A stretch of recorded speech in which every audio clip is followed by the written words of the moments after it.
সবাই কেমন আছো? আশা করি সবাই খুব ভালো আছো, আমিও ভালো আছি। তোমরা যে যেখান থেকে আমার এই ভিডিওটি দেখছো তাদেরকে অসংখ্য অসংখ্য ধন্যবাদ।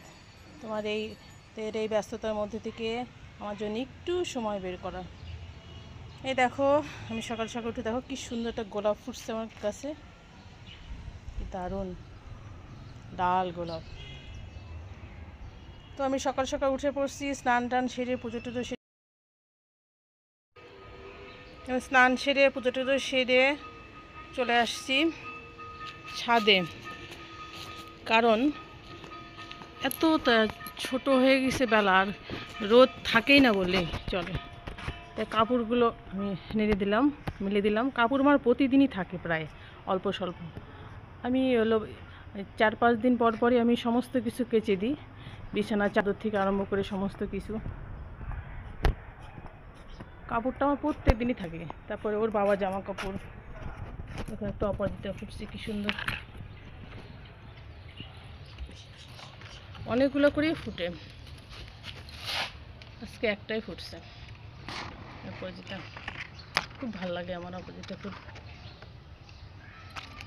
আজকে একটাই ফুটছে।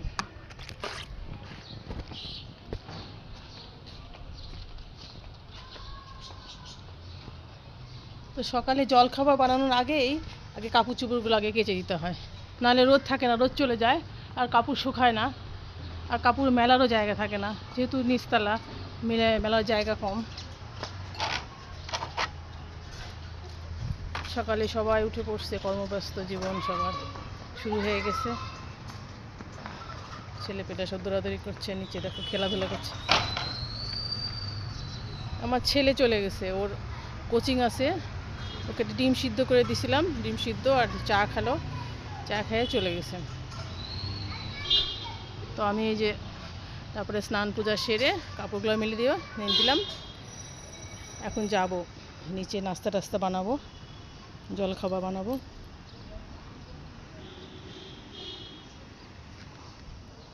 তো দেখতে থাকো সারাদিনের ব্লগটা, আশা করি তোমাদের ভালো লাগবে। দেখো আমি নিচে চলে আসছি, এসে পরোটা করলাম আর ডিম ভাজি করলাম, তিনজনের তিনটা। আর ছেলে তো ডিম ভাজি খায় না, ও এখন একটু পায়েস আছে, কালকে পায়েসটা দিয়ে খাবে, আর আমরাই পরোটা আর এই ডিম ভাজি দিয়ে খাবো সকালের জলখাবার। দেখো সকালবেলা কতগুলা বাসন দেখছো, রাত্রে সব বাসন মেজে রাখছি, তা দেখো সকালে এক গাদা বাড়ালো। 4 জন মানুষের কত যে বাসন বের হয় তা ঠিক নেই, আর সব আমি মেজে ঘষে আসছি। ঘরগুলো ঝাড় দিয়ে নিচ্ছি, মুছে ফেলবো।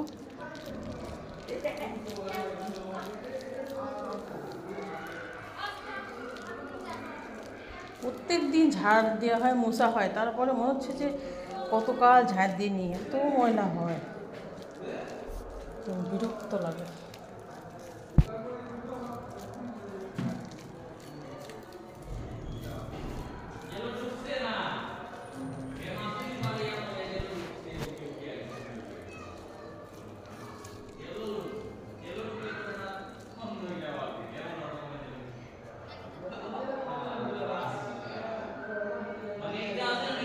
বাইরের লোকজন কথা বলছে,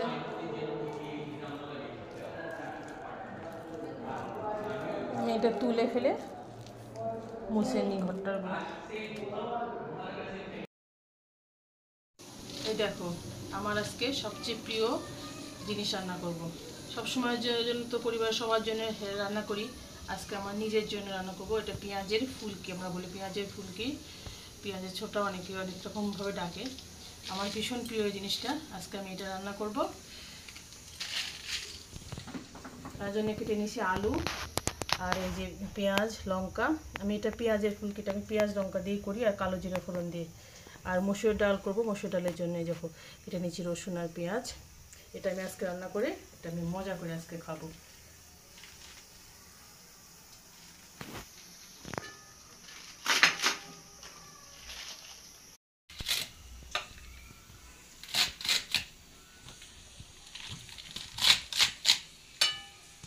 এটা আমার খুবই ভালো লাগে।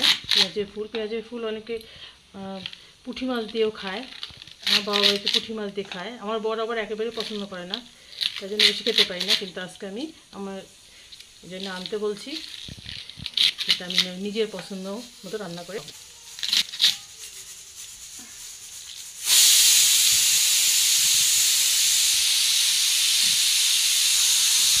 মোটামুটি এটা হয়ে গেছে। হ্যালো বন্ধুরা, গুড আফটারনুন। এই দেখো আমার রান্না হয়ে গেছে। ভাত, এই যে পেঁয়াজের ফুল কি ভাজা আলু দিয়ে, তারপরে দেখো জলপাইয়ের চাটনি। কালারটা এখানে একটু কেমন আসছে, কিন্তু কাটাও সুন্দর আসছে, খেতেও ভালো ছিল। কালকে করছিলাম। এটা ডাল, মসুরের ডাল। তো আজকে আমার এটা রেসিপি। আমার সবচেয়ে প্রিয় খাবারের মধ্যে এই পেঁয়াজের ফুলকি হচ্ছে সবচেয়ে প্রিয়।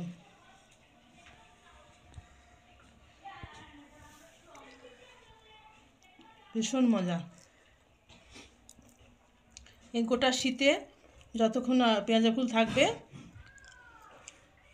ভাতের প্রথম পাতে পেঁয়াজের ফুলটা আমার চাই সারা শীতে। কে আমার মতো এরকম পেঁয়াজের ফুল খেতে ভালোবাসো জানিও। তো বন্ধুরা, আজকের মতো ভিডিওটা এখানেই শেষ করছি। সবাই খুব ভালো থেকো, সুস্থ থেকো, যে যেখানে থাকো না কেন, ও আনন্দে থেকো। আজকের মতো ভিডিওটা এখানে শেষ করছি। Tata, bye bye.